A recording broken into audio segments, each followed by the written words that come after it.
Hasbro deve estar com alguma zica bizarra desde 2020 pra cá, pra 2 gerações seguidas de My Little Pony floparem. Porque o Pony Life fracassou e os fãs odiaram, e a próxima geração também fracassou e os fãs também odiaram. A 5ª geração de My Little Pony, popularmente conhecida como G5, começou de forma bem promissora. Por mais que os fãs já estivessem com o pé atrás com o vazamento das primeiras imagens do filme lá em 2021, quando ele lançou e deu início a essa geração, a recepção dos fãs foi até que razoavelmente positiva. Até porque a história é bacana e a qualidade de animação é impecável. Não é pra menos, porque o filme era pra ser lançado nos cinemas, mas graças à pandemia ele foi direto pro streaming. Só que esse interesse dos fãs e o capricho na produção morreram pouco tempo depois. Pois a história dessa geração foi avançando, lançaram mais coisas e os fãs odiavam mais essa geração a cada novidade anunciada, fazendo essa geração ficar marcada na história de My Little Pony, pois ela foi lançada em 2021 e em 2024 ela já foi cancelada. Hello Crystal Ponies, aqui é a Laura Merpeleal e hoje vamos falar de um assunto polêmico, pois esse vídeo é sobre a 5ª geração de My Little Pony e os motivos do porquê os fãs não gostaram dela e porquê ela fracassou. Sei que esse ponto é deveras contraditório, já que a franquia em geral é feita para crianças. Mas não podemos negar que um dos principais fatores que afastaram os fãs antigos é que essa geração é muito infantil. E isso é péssimo, porque essa geração é uma continuação direta da 4ª geração.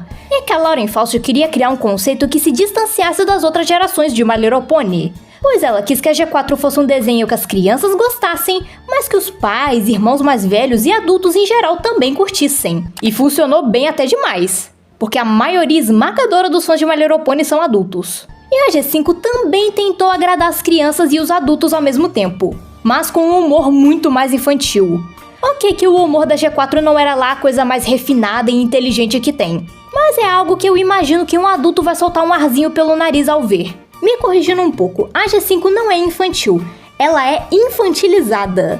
Mas são a mesma coisa! Tecnicamente, são muito diferentes. Porque tentaram abordar alguns assuntos sérios, só que ninguém ligou quando isso aconteceu. Por causa das cores fortes e saturadas, temas muito repetitivos, humor baseado em gritaria e personagens agindo que nem malucos, e a história confusa. Então essa mistura não combinou. Por exemplo, a maior lição que essa geração tenta passar é sobre preconceito, já que o principal plot é que os pôneis viveram separados por séculos e apesar deles voltarem a viver em paz, o preconceito continua. Só que essa mensagem foi muito mal explicada, porque uma hora os pôneis estão falando sobre xenofobia, pra depois eles ignorarem tudo e começarem a cantar e dançar que nem numa série do Disney Channel. Então esse também é um dos principais problemas da G5, o roteiro não leva nada a sério. Por exemplo, no Make Your Merc tem toda uma história da Opaline arquitetando o seu plano de vilã, e ela sem querer deixa várias pistas de que ela tá aprontando alguma coisa. Mas os personagens não ligam pra nenhuma dessas pistas, e continuam agindo como se nada estivesse prestes a acontecer.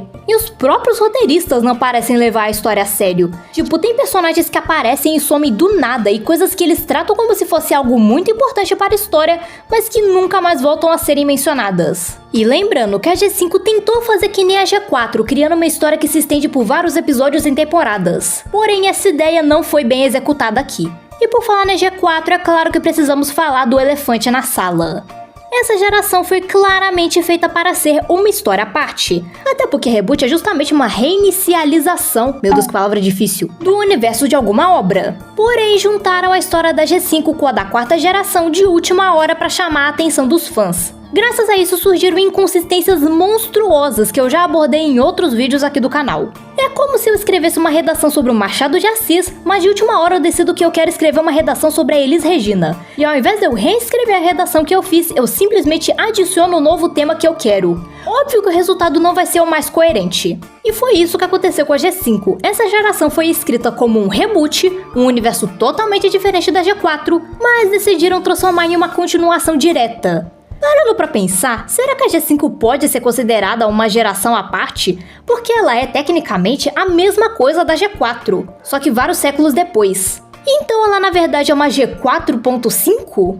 Ok, voltando ao assunto. Eu sei que seria burrice simplesmente não investir mais na G4, pois essa é a geração mais lucrativa de toda a franquia, mas mexer na história da G4 do jeito que fizeram é equivalente a fazer embaixadinha com uma caixa de marimbondos. pois eles já tentaram mexer na história da G5 duas vezes e os fãs reclamaram demais. Pony Life em 2020 teve uma péssima recepção já na época do primeiro teaser, o canal oficial da Hasbro até apagou o vídeo depois, e Equestria Girls hoje em dia a maioria dos fãs gostam, mas em 2013, quando esse spin-off foi lançado, tiveram fãs que mandaram ameaças de você sabe o que para os roteiristas da Hasbro. É esse tipo de fã que vocês querem irritar? Ah, mas My Little Pony é uma franquia de brinquedos, e daí que a série estava sendo mal recebida? A venda de produtos é a prioridade. E se eu te falar que até isso não deu certo nessa geração? Até porque as vendas foram até que bem nos primeiros lançamentos, mas com o tempo os produtos começaram a encalhar nas prateleiras das lojas. E o porquê disso? Ninguém sabe com precisão. Mas eu presumo que seja porque a maioria dos produtos depois de um tempo pararam de serem vendidos em outros países, incluindo no Brasil, e porque eram umas pôneis muito repetitivas, não tinha variação, eram produtos dos mesmos 5 personagens com quase nenhuma variação. Na G4, as crianças e principalmente os colecionadores gostavam mais dos personagens secundários que nunca apareceram na série do que das próprias bonecas das protagonistas, justamente por causa da variedade. E nem é só a G4, todas as gerações tinham muita variedade. E outro fator agravante é o fato dessa geração ser muito confusa. Porque a história era toda picotada, as coisas demoravam pra acontecer, vira e mexe eles se contradiziam, e tinha muita coisa sendo lançada ao mesmo tempo. Por exemplo, os episódios de Make or Make estavam sendo lançados na Netflix, ao mesmo tempo que os episódios de Terry Tale estavam sendo lançados no YouTube. E ambos contavam histórias diferentes, e às vezes eles até se contradiziam em alguns pontos. E também tinha algumas partes da história que estavam sendo contadas nos quadrinhos, mas que também eram muito confusos e muito enroladores. Então um total de 0 fãs ficaram surpresos quando em setembro de 2024 foi anunciado o fim da G5.